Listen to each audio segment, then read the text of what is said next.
Assalamu alaikum wa rahmatullahi wa barakatuh.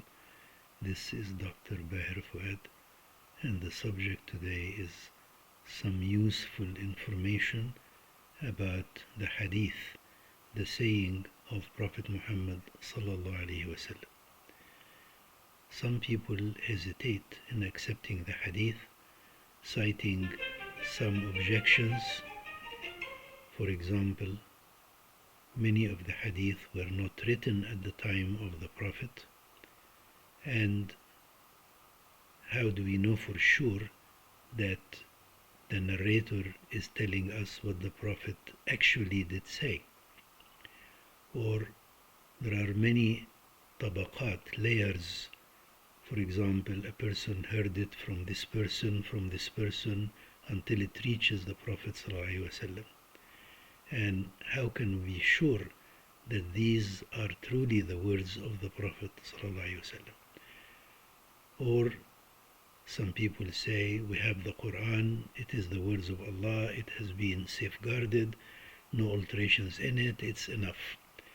And scholars have refuted all of these allegations because the Hadith of the Prophet has been verified, authenticated by many scholars who devoted their whole lifetime to authenticating the Hadith, and what we have today is truly authenticated and correct. And because we cannot live our Islam by the Quran alone, the Quran gives us guidelines, the Prophet explains the details and how we apply Quranic guidelines in our life.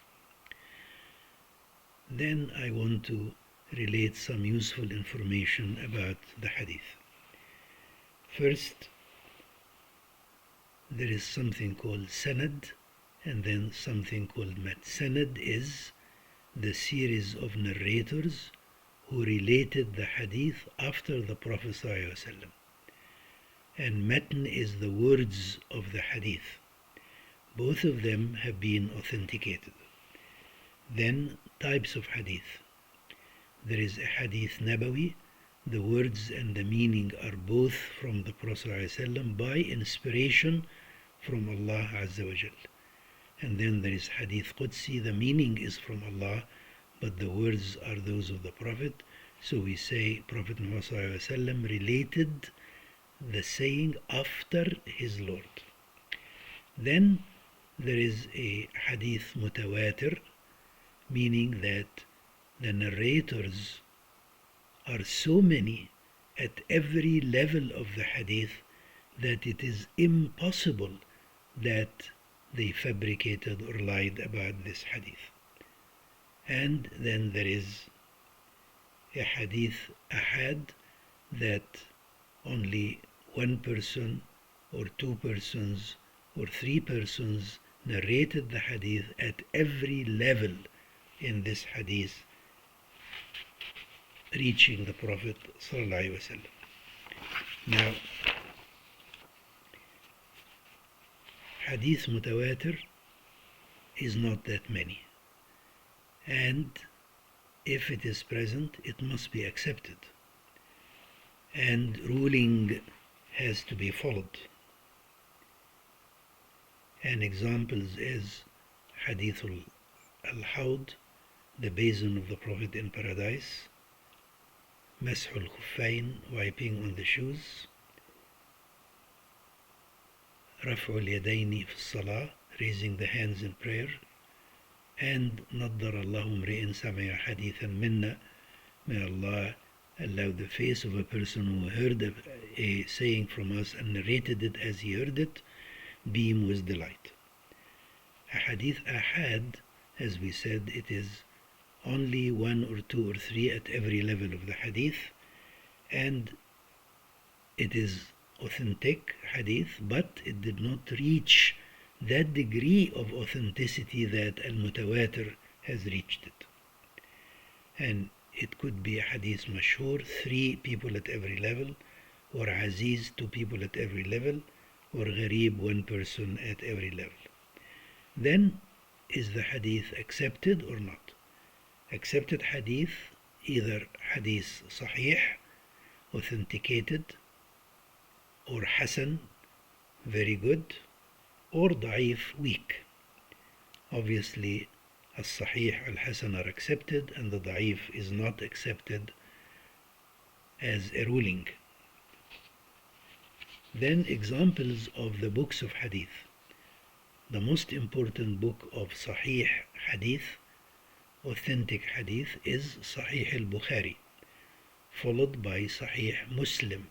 Both are great scholars who related many of the sayings of the Prophet ﷺ, and in Bukhari there are 7,257 hadith. Some of them are repeated. If we delete the repeated, then it's about 4,000. In Muslim, 12,000. If we delete the repeated, then it is 4,000. And they did not include every hadith sahih, so we can find hadith sahih in other books of hadith like Ibn Khuzaymah, Ibn Hibban, Al-Hakim, Sunan Abu Dawood, Tirmidhi, Nisa'i, and Ibn Majah, Bayhaqi, and Daraqutni.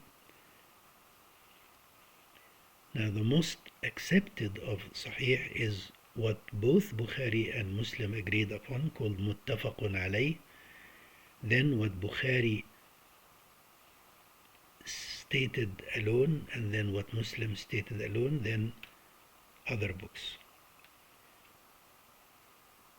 And examples of Hadith Hasan is Tirmidhi, Abu Dawood, and other Sunan. Hadith al-Da'if, that cannot be relied upon. Scholars did write books regarding Hadith to warn Muslims about the Hadith Da'if. There are essential criteria that must be present in every narrator of the Hadith before his saying are accepted.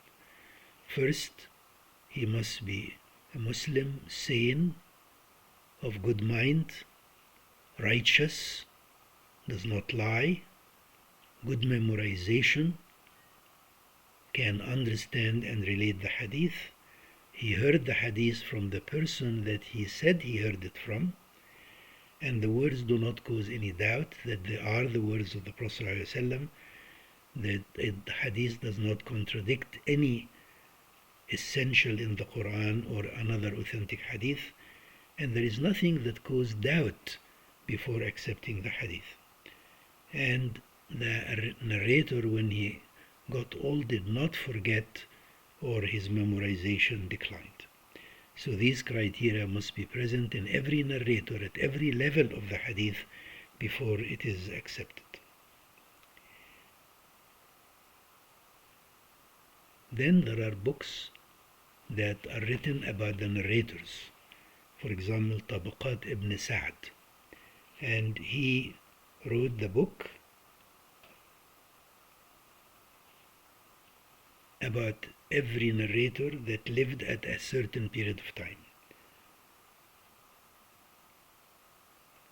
Also, Tarikh al-Islam al-Dhahabi and Tarikh al-Bukhari, Tarikh Baghdad, Tarikh Dimashq, Tarikh Naysabur. And then books that explain or cite any defect to warn Muslims about accepting the Hadith, either because there is doubt or evidence about the righteousness and the truthfulness of the narrator, or regarding his ability to memorize, or maybe when he got older he began to forget and his memorization was not correct. And many scholars devoted their lifetime, and among them are Muhammad bin Sirin, Shu'b al-Hajjaj, Malik ibn Anas, Sufyan bin Ayniyah, Yahya bin Ma'in, Ahmad ibn Hanbal, Bukhari, and Al-Razi. So to summarize, we can feel sure and confident that what we have of the saying of the Prophet, the Hadith, is well authenticated and we can rely on it. The Hadith at the time of the Prophet was safeguarded through oral memorization as well as in writing, and scholars have authenticated the Hadith regarding the series of men who narrated the Hadith, regarding their righteousness, regarding their ability to memorize, and ascertained that they heard the Hadith from the person they said they heard it from, and they were able to meet and talk to each other and learn from one another. And there are many books of Hadith. So, to summarize, the Sunnah has been safeguarded. The Hadith, the saying of the Prophet, is well authenticated and safeguarded. أقول قولي هذا وأستغفر الله لي ولكم فاستغفروه وادعوه إنه سميع قريب مجيب الدعاء. If you feel this useful, please let others know about it to spread useful knowledge.